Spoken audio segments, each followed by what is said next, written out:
12 বছরের বনবাসের শেষে পঞ্চপাণ্ডব এসে উপস্থিত হলেন সূর্যের বনে।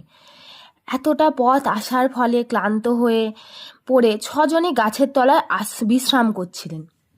তখন যুধিষ্ঠির ভীমকে খাওয়ার জল জোগাড় করে আনতে বললেন।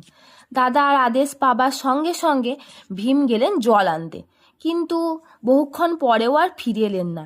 এভাবে একে একে অর্জুন, নকুল, সহদেব এবং দ্রৌপদী গিয়েও আর ফিরে এলেন না। তখন যুধিষ্ঠির নিজেই গেলেন, গিয়ে দেখলেন একটি সুন্দর সরোবরে ওরা 5 জন মৃত অবস্থায় পড়ে আছে। তিনি দেখে কাঁদতে লাগলেন। সেই সময় একটি বক পাখি তার সামনে এসে উপস্থিত হয়ে বললেন, আমার প্রশ্নের উত্তর না দিয়ে এরা জল পান করছিল, তাই ওরা মারা গেছে। আমার প্রশ্নের উত্তর দাও। তখন যুধিষ্ঠির বললেন, বলো কি প্রশ্ন? তখন বকটি বললেন, আশ্চর্য কি?